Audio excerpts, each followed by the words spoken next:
Do you remember that yesterday we did something called HDR? In HDR was where we had more than one exposure that varied in brightness. And we combined them together in a way where when we were done, we were presented with the camera raw dialog box, where I could move sliders to optimize the picture. Well, sometimes that's a little less than ideal because the results just don't always look exactly the way you wanted it to. And so sometimes you manually put these together, where you're just going to paint to say, I want to use one picture right here where I'm painting, and I want to use another picture in this area. And so that's going to be the case here. I'm going to piece something together. Here, these were shot in Iceland, and here are the 3 shots I have. 1, 2, and 3. All they do is vary in brightness.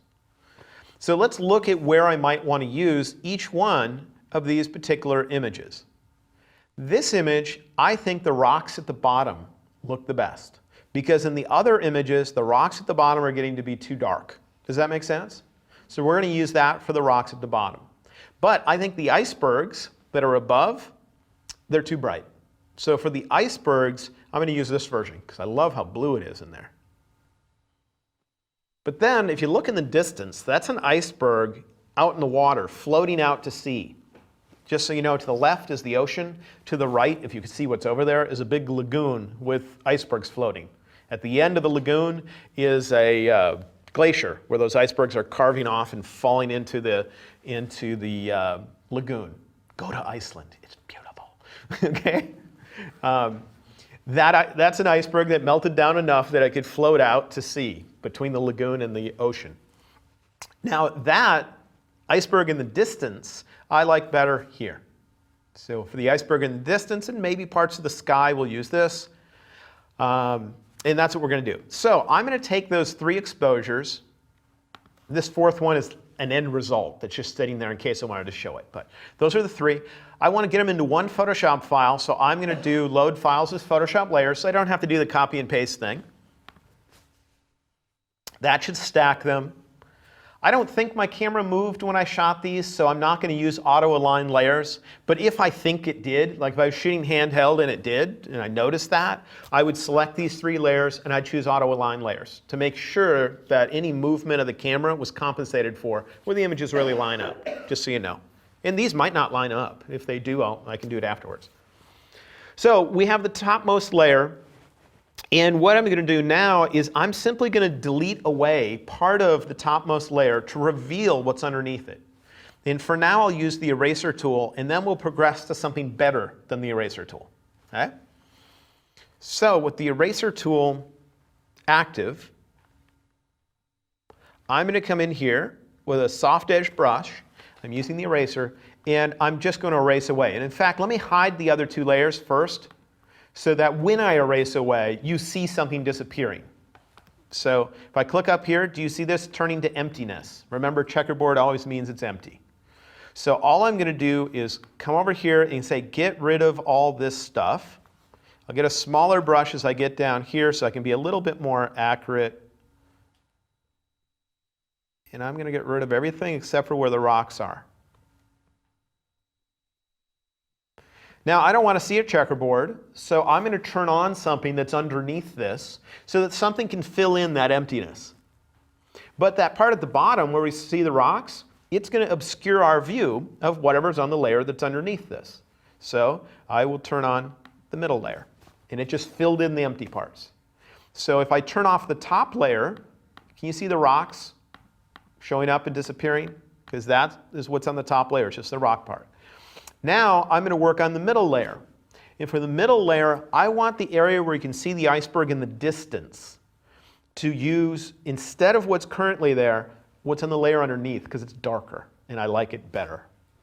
So I'm going to turn on the layer that's underneath. I won't be able to see it because right now, can you see any checkerboard anywhere here?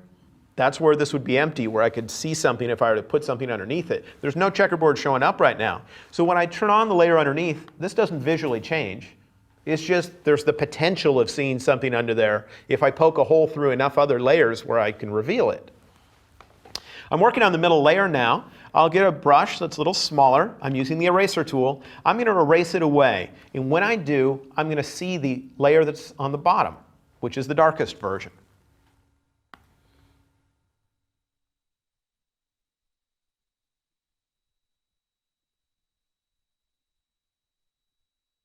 Okay. I might also want to use that for the sky up here. For now, I'm going to be a little sloppy in that I'm not the most precise at my painting, but at least you'll be able to tell that the sky is different. I'm erasing away the middle layer to reveal the layer that is below. So now we have a composite of 3 layers. A composite just means it's a combination of multiple layers, or multiple images in this case. And I'll turn off the eyeballs on all the layers. So we start off with nothing. I'll turn on the top layer to begin with. That's our top layer. That's going to cover up anything that we put underneath it. Then I turn on the layer that's directly underneath that, and what we're filling in that checkerboard with is this, which is still missing some areas. And that's the only part where we'll be able to see down through further to what's under there, which is the final one. Now, if I were to go up to the File menu and choose Save As, I could save this end result.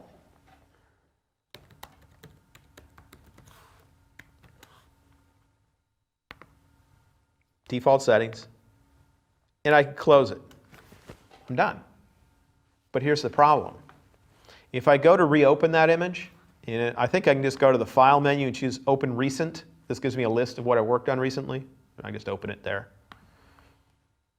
Now, if I've saved that, closed it, and reopened it next week, what if I decide that I really wish I used more of the rocks at the bottom from the first shot? I wish I could bring back some of this. The problem is I can't. Even if I go over here to that thing we once used called the History panel, the problem is the History panel gets cleared out when you close your picture. It only remembers what you've done in this session with this picture since I've opened it last. And so there's no memory of what it looked like at previous steps because that's cleared out every time.